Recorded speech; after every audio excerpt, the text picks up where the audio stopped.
Assalamualaikum warahmatullahi wabarakatuh. Perkenalkan, nama saya Renata Jilan dengan NPM 160320015. Hari ini saya akan mempresentasikan swamedikasi mengenai dagu sibuk. Pernah nggak sih mendengarkan informasi obat dari apoteker? Siapa hayo yang masih bingung dan malu dan bertanya, padahal ini fatal banget loh kalau misalkan kalian takut untuk nanya. Nah, kenapa bisa fatal? Karena kalau kita salah menerima informasi obat, bisa-bisa kita jadi sakitnya makin parah. Kayak di video ini, jadinya sakit perut. Nah, kalau kayak gitu, kita harus berani nanya kan? Nah, di sini kita juga mau kasih tips, ada prinsip namanya dagu sibu.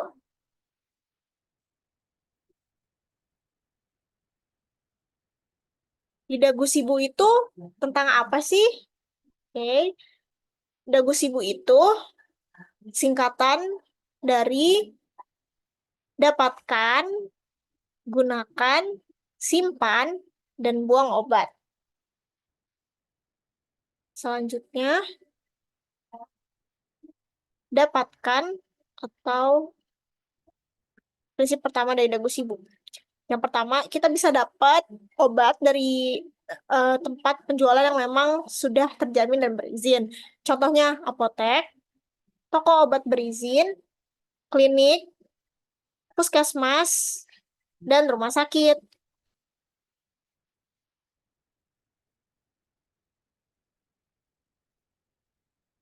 Selanjutnya, kita juga selain dapat dari situ, harus memperhatikan penjelasan dari apoteker dan simpan informasi yang terdapat pada brosur kemasan obat supaya nggak lupa. Kita juga harus perhatiin nih golongan dan kadaluarsa obat yang ada di dalam kemasan sediaan obat tersebut. Golongan obat itu ada apa aja? Yang pertama ada golongan obat bebas yang logonya lingkaran terus warna hijau. Kemudian ada obat bebas terbatas, lingkaran berwarna biru. Kemudian ada obat keras, lingkaran berwarna merah dengan huruf K di tengah. Kalau obat keras ini harus pakai resep dokter. Kemudian ada narkotika. Ini logonya bundar warna merah dengan latar putih dan ada tanda plus warna merah. Kemudian ada fitofarmaka, obat herbal terstandar atau OHT, dan ada jamu. Untuk fitofarmaka, obat herbal terstandar atau OHT dan jamu itu obat yang berasal dari bahan alam. Kalau obat bebas terbatas, dan obat keras serta narkotika itu dari bahan kimia. Prinsip yang kedua adalah gunakan.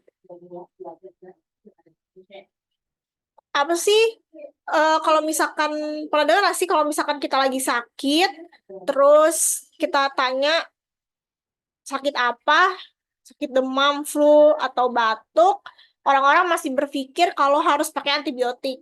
Padahal nggak semua penyakit harus pakai antibiotik, teman-teman. Jadi jangan terburu-buru untuk pakai antibiotik.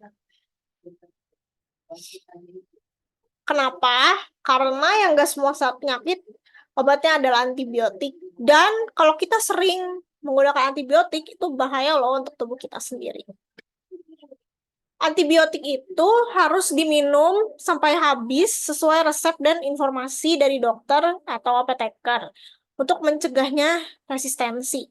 Resistensi itu antibiotik itu apa sih? Resistensi antibiotik itu adalah kondisi di mana bakteri, virus, jamur, dan parasit udah nggak bisa lagi nih dimatiin sama antibiotik. Kenapa? Karena kita pertama minumnya nggak tepat waktu, yang harusnya misal amoksisilin 3 kali 1, itu kan berarti 8 jam sekali, tapi kita minumnya 5 jam sekali, atau yang obat pertama 5 jam, obat kedua waktunya udah mepet banget, obat ketiga malah lupa minum, atau malah ada yang oh ini karena lupa minum jadi kayak udah double double aja minumnya di 2 tablet, padahal nggak kayak gitu. Antibiotik itu harus tepat waktu supaya mencegah resistensi dan nggak boleh diminum bareng sama susu. Jadi kalau kita lagi minum antibiotik, kita nggak boleh minum antibiotik pakai susu gitu. Terus antibiotik juga harus habis, karena kalau nggak habis nanti jadinya resistensi gitu. Kemudian gunakan obat sesuai dengan aturannya. Jadi gunakan obat yang udah berizin sesuai petunjuk atau aturan, indikasi dosis, cara pakai, waktu interval, atau jarak waktu minum obat. Jadi kalau kita minum 8 jam sekali, obat yang kedua pun harus diminum dengan jarak 8 jam gitu. Serta lama waktu pemberian obat sesuai instruksi dokter atau apoteker. Kayak antibiotik tadi harus diminum sampai habis. Ya udah sampai habis aja. Atau kalau misalkan kita demam, paracetamol di resepnya ditulis jika diperlukan, berarti diminumnya kalau misalkan lagi kerasa demam aja gitu. Kalau TBC misal itu kan setiap 6 bulan, berarti selama 6 TBC itu minumnya selama 6 bulan obatnya, dan itu nggak boleh putus. Kalau misalkan putus, ngulangi dari awal. So minum obatnya harus 6 bulan dan tepat waktu, nggak boleh ada yang kelewat gitu. Kemudian pantangannya nih, kita juga harus nanya sama apoteker atau dokter kalau kita lagi minum obat tertentu, ada nggak sih makanan atau minuman dan obat-obatan lain yang harus dihindari kalau kita lagi konsumsi obat yang lagi diresepkan. Kayak misal minum antibiotik, pantangannya kan kita nggak boleh minum susu. Kenapa? Supaya antibiotiknya bekerja, karena antibiotik nggak akan bekerja kalau kita minum susu gitu. Kemudian tanya ke apoteker untuk apa kalau kita dapat nih kemasan obat yang lain walaupun komposisinya sama itu kayak gimana. Karena ada beberapa pasien yang memang mereka maunya pakai kemasan A, nggak mau pakai kemasan B, atau mungkin kemasannya sudah ganti desain, mereka nggak mau padahal komposisinya sama aja gitu. Dan takutnya kalau misalkan kemasannya sama, terus komposisinya sama, terjadi duplikasi gitu. Kemudian baca kemasan. Nah, komposisi obat dan dosisnya apakah udah sesuai sama resep atau belum. Jadi tetap harus dibaca supaya enggak overdosis gitu. Jadi efektif juga kerjanya. Kemudian minta antar. Kalau misalkan kita pusing atau enggak ngerti, kita bisa minta tolong dampingin teman atau keluarga untuk mendampingi kita. Contohnya biasanya yang suka didampingi adalah para lansia, karena memang mereka mengingat umurnya gitu. Kita juga sebagai anak harus mau antar mereka gitu, menemani dan ngobrol sama apoteker dan dokternya, karena takutnya salah tangkap dan jadi bahaya juga untuk diri kita. Itu juga salah satu cara untuk kita berbakti sama orang tua. Kemudian ada hal-hal yang harus diperhatikan dalam penggunaan obat. Yang pertama, waktu minum obat sesuai waktu tiap beberapa jam sesudah atau sebelum makan. Tapi memang lebih baik sudah makan.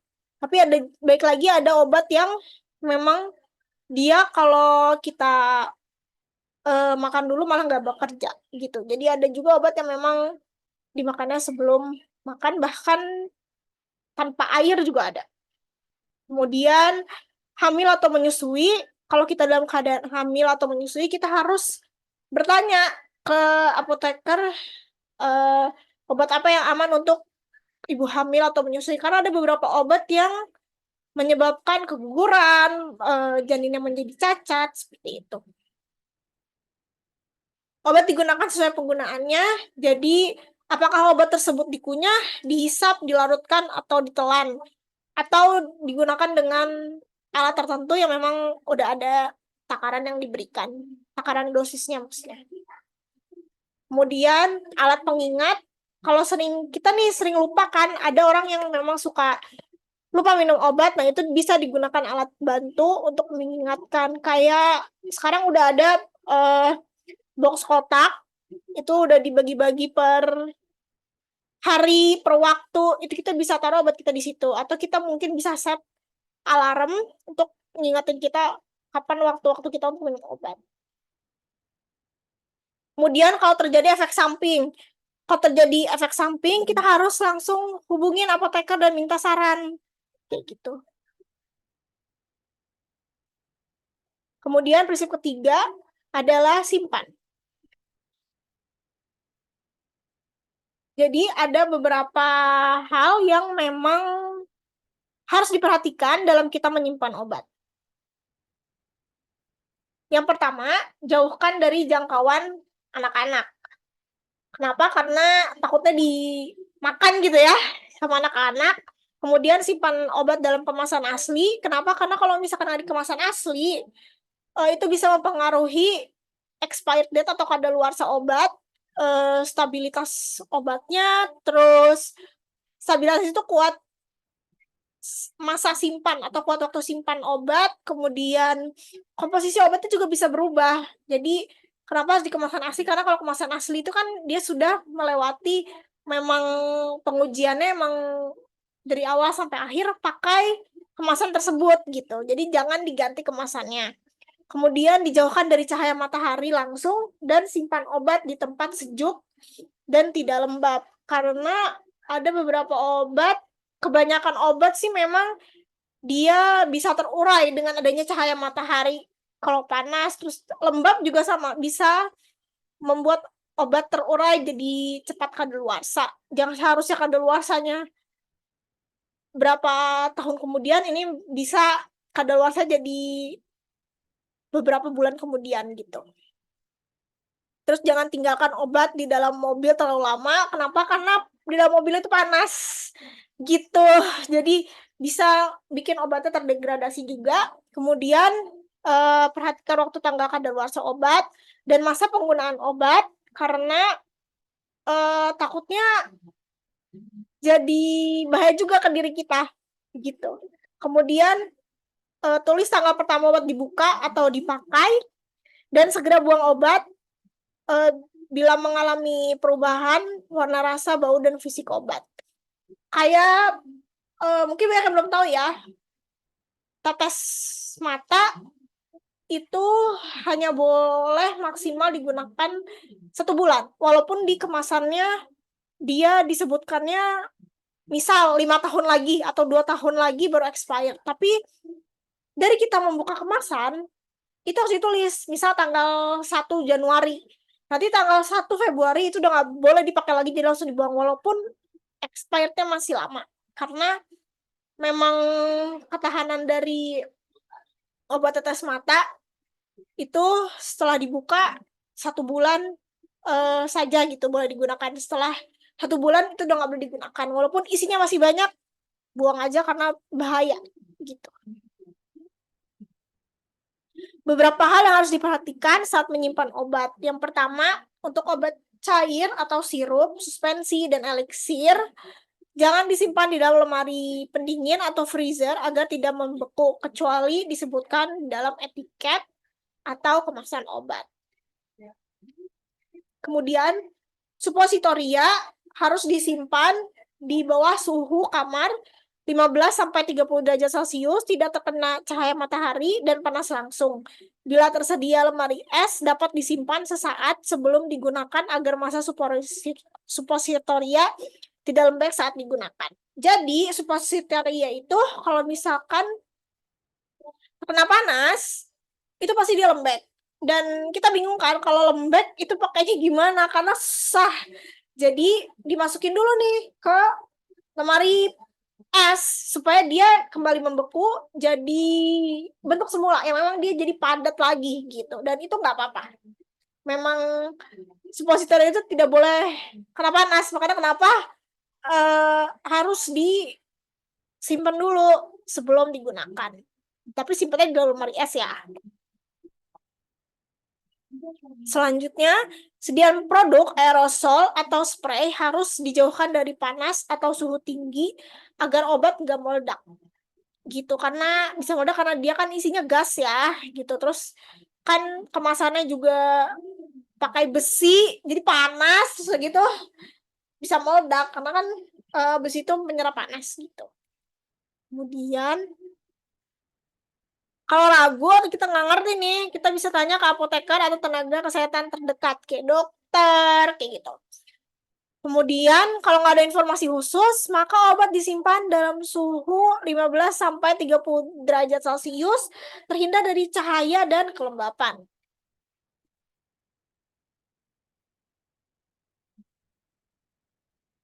Kemudian prinsip terakhir adalah buang.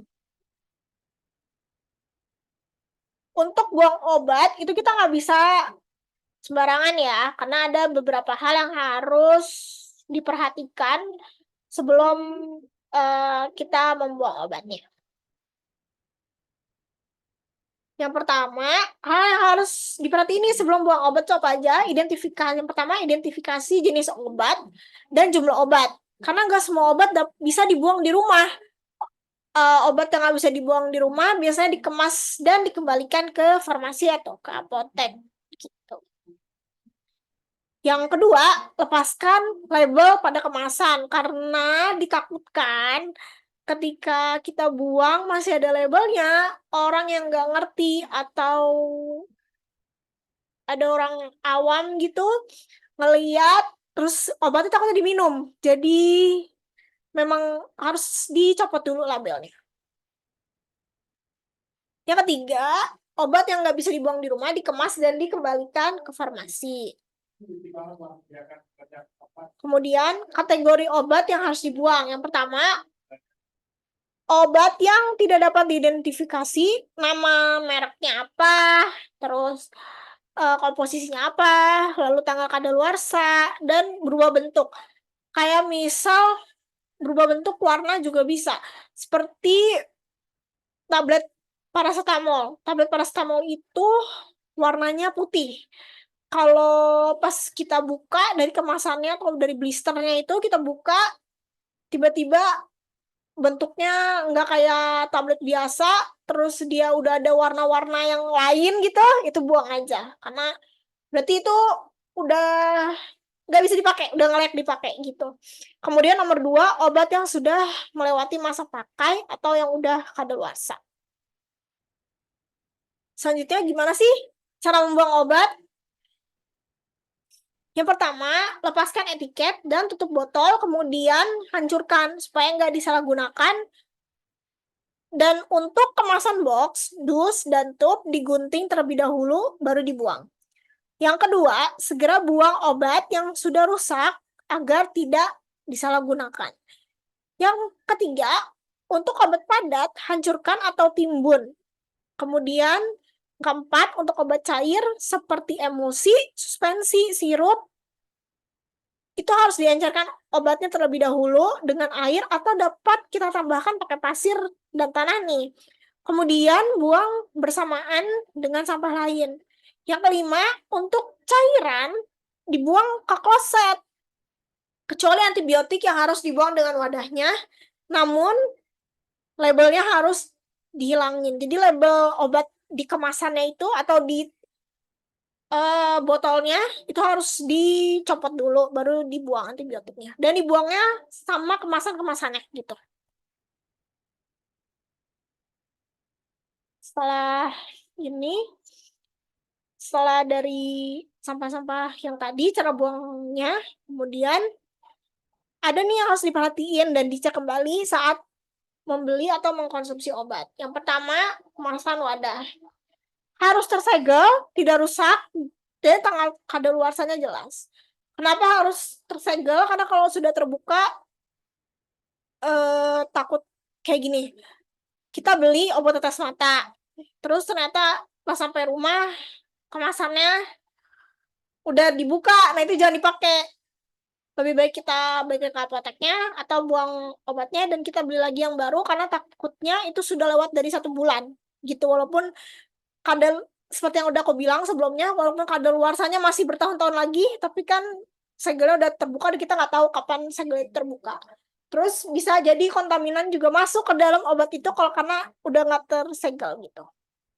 Kemudian penandaan wadah, kita harus baca zat yang berkhasiatnya apa dan manfaat peraturan pakainya, kontraindikasinya, efek samping yang mungkin timbul, dan cara penyimpanan obat tersebut. Kemudian ada saat penggunaan dan menyimpan, kita harus periksa bau, warna, rasa, bentuk fisik obat sebelum kita pakai. Walaupun memang kita sudah kemarin nih baru pakai obat sirup, terus kita besoknya mau pakai lagi. Atau hari ini kita mau pakai, kemarin masih bagus aja kok, terus kita langsung minum. Enggak, itu tetap harus dicek dulu. Bau, warna, rasanya, terus bentuk fisik obatnya sebelum digunakan. Walaupun memang kemarinnya dia masih bagus gitu, tapi kita tetap harus cek lagi.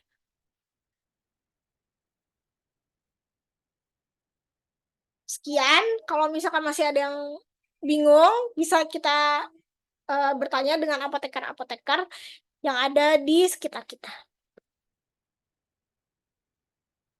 Jangan lupa 3J, jangan mudah meniru menggunakan obat seperti orang lain.